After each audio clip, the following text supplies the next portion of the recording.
So, big weekend of wrestling. We had AEW All Out, we had WWE Wrestlepalooza! And honestly, the night was pretty good. There were highs, there were lows. There were lows on one side of the fence a lot more than the other, I'll be completely honest with you. But what are the highlights from the weekend, right? What are the highlights from that night? Well, I'm going to give you my favorite matches from that night, from Wrestlepalooza and All Out, and give you my thoughts on them, because it's a lot better to talk about the positives than it is the negatives. Obviously, I will quickly address the elephant in the room, which is, which show did I prefer? Did I prefer Wrestlepalooza or All Out? All Out. All Out was fantastic. There are so many matches that are worth looking at and going back and watching if you haven't already.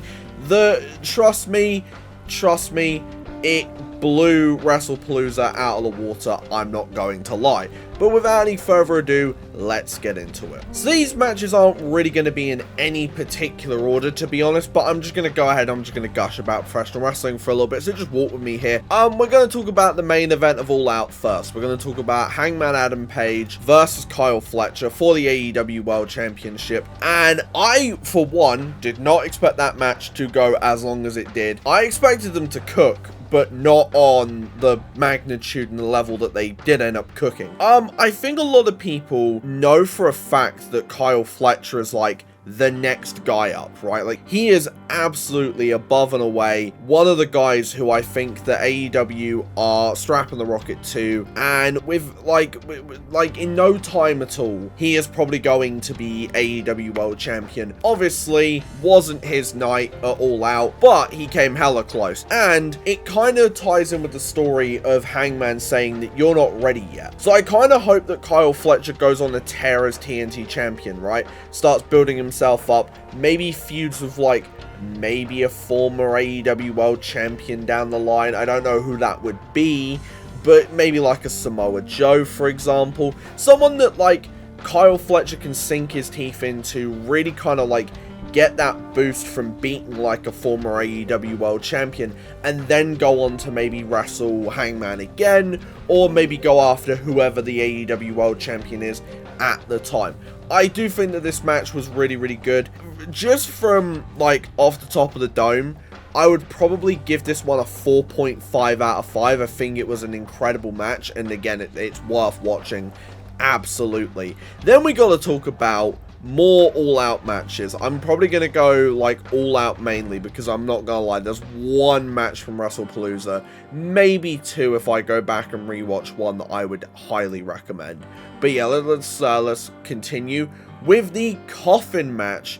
Jon Moxley, Darby Allin. Now, as far as like coffin matches go, and especially as far as like Jon Moxley and Darby Allin matches go, this was pretty tame. There was some insane spots, don't get me wrong, but like when I was there live at Forbidden Door watching Jon Moxley go to town on Darby's ear with a fork, seeing it happen again with a screwdriver when I'm watching it on like my phone or on my PC didn't hit the same. And I think maybe that's going to be an issue going forward with some hardcore matches, because some of the spots I saw at Forbidden Door in that Lights Out Steel Cage match were mental. It was still a fun match. It still added a bunch of insane spots. It's Darby Allin, it's Jon Moxley. Like, need I say any more about like who, you know, what they're going to bring to the table and the violence they were going to bring. Pac coming back was a fantastic little twist in the tail, and the Death Riders look stronger than ever as Jon Moxley gets the win over Darby. It's not done by a long shot. Darby set Moxley on fire a bit later on in the show, because why not? I would give this one a 4 out of 5. I think it was a great match, but it wasn't anything like super crazy. It's one you should definitely seek out and watch if you're a fan of hardcore stuff, but it's not like upper echelons. And speaking of that, I am also going to go ahead and give a little shout out to the tables and tacks match, because it was just a lot of fun. It was just spot after spot after spot of people going through thumbtacks and people going through tables, and MJF and Mark Briscoe really do have a lot of chemistry when they're involved and when those weapons are involved. Mark Briscoe winning was absolutely the right move in that one. Probably going to give that match the same rating as I gave the coffin match. Going to give that a 4 out of 5. I think that was a solid matchup as well. Whilst I don't think the match was anything super crazy, we have to talk about the fact that Toni Storm is no longer AEW Women's World Champion. That's right, the reign of timeless Toni Storm is over. One pay-per-view after I personally think it should have been. Kris Statlander is now the new AEW Women's World Champion, and whilst I am absolutely over the moon for that, I feel like I've been one of the biggest advocates for Kris Statlander to be AEW Women's World Champion. Part of me does kind of wish that they had made it Athena at Forbidden Door.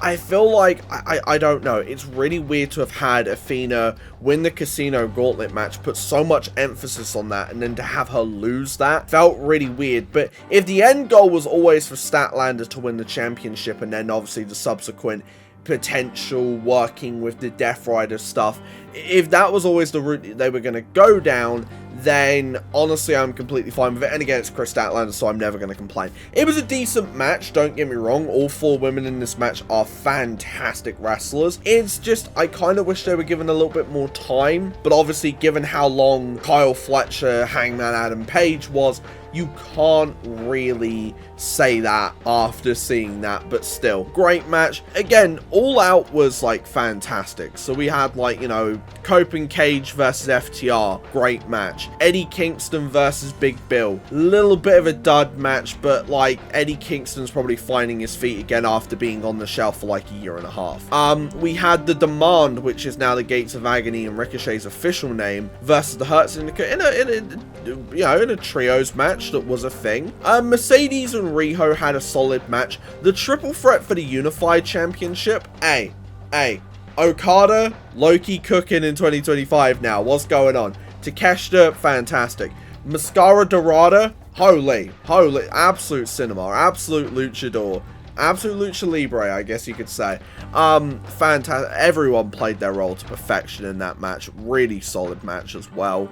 Then obviously I think, and the tag team ladder match. I hope Speedball Mike Bailey is okay. I believe he tweeted out just, "I'm alive." Fair enough. That Ultima weapon to Hechicero on the ladder was nasty. I can't lie to you. I actually thought he had like completely messed up his knee in that moment. And now we get into Wrestlepalooza. And I hate to be that guy. Actually, no, I'm joking. I apparently really love being that guy. So let's talk about how lackluster Wrestlepalooza felt. Now, it might have just been because I had been watching a whole ass pay-per-view from about 7 p.m. when the pre-show started, the Tailgate Brawl started, all the way to midnight plus with All Out. But obviously midnight was also when Wrestlepalooza started. So maybe I was just a little bit tired out with 5 hours of professional wrestling already, but it just didn't hit. Like, starting with Brock Cena, my brain thought, okay, maybe something's gonna cook here, and well, no, it didn't. Like, it was not a good match. It was like someone switched on the infinite finisher mode on 2K14 and they just went to town. I don't see why Brock winning makes any sense. In the fact that, like, you're meant to be building up Cena for his retirement match, which is coming in like 3 months time. And the fact that you have Brock come back and he's now like the focal point. He beat Cena, okay. So now whenever someone beats Cena again, it's not gonna feel as big because, oh, well, you know, Brock beat him, Cody beat him, you know, like, it felt as though this was like the perfect way to get Cena a bounce back victory. And this really actually makes me worry that Brock's gonna be used in a bigger capacity going forward. And I don't want to see that in Big 2025. Allegations or not, I don't want to see Brock Lesnar in Big 2025. I'm going to be completely real with you. Like I think I said when he came back at SummerSlam, what purpose does he actually serve to WWE that like an Obafemi or a Gunther or a Bron Breakker or a Bronson Reed or anyone like that couldn't necessarily fulfill? I really don't see the benefit of Brock being around, and the fact that he beat Cena, I would be very worried if your names are Cody Rhodes or Seth Rollins, because I feel like it's only a matter of time before history repeats itself and Brock wins another world championship. Maybe they won't do it, but then again, it is the Triple H booking era, and they could easily just have him, maybe, I don't know, pick up a belt out of nowhere. Who knows?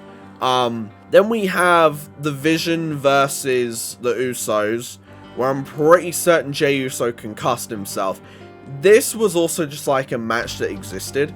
Like, you had LA Knight as special guest ref, which basically just meant, oh, we can make it like a tornado match with weapons and stuff, and no one's gonna care. The match just didn't move me, and I feel like you're gonna hear me say that a lot when it comes to Wrestlepalooza. Like, I was actively invested in stuff in All Out, but with Wrestlepalooza, I just didn't feel it as much, and maybe that's just a me thing. Again, maybe where I'd already been watching 5 hours of wrestling, maybe watching another like 3 hours just wasn't gonna do it for me, and maybe that is the case. But again, I still have to call a spade, and I have to call a bad 2 matches a bad 2 matches. Stephanie Vaquer versus Io Sky was phenomenal. It's 2 of the best going to work, doing what they do, cooking away. What more can you ask for, really? Great match. Io once again proving that she is one of the best women's wrestlers on the planet today, and Stephanie Vaquer getting the win and winning the Women's World Championship feels like the right play, to be completely honest with you. Great match. I'd recommend giving that a watch if you haven't already. Then we get into the mixed tag match. Now, I don't know why this went near half an hour. It was fun.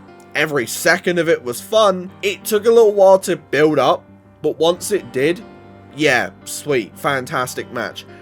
It is kind of crazy watching AJ Lee in Big 2025, but hey, you know what? It really doesn't feel like she's missed a step, and maybe it was, you know, get all of these combustible elements, because then it's a little bit of smoke and mirrors potentially, and maybe, you know, when AJ Lee does more stuff in the future, maybe we'll see just how much she's either improved, stayed the same, or whatever, since being away for like a decade, or you know, basically literally a whole decade.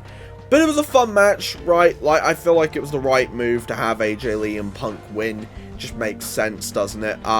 Solid matchup nonetheless. And then the main event was just, like, it was a fine match, but was it really main event worthy? And it's really kind of like gutting to say that about a Drew McIntyre match, but yeah, no, it really just didn't feel like it should have main evented Wrestlepalooza. I think you had 2 matches here that could have, and that would have been the mixed tag match and the women's match. I think if one of those 2 had main evented, I feel like Wrestlepalooza might have felt a bit better.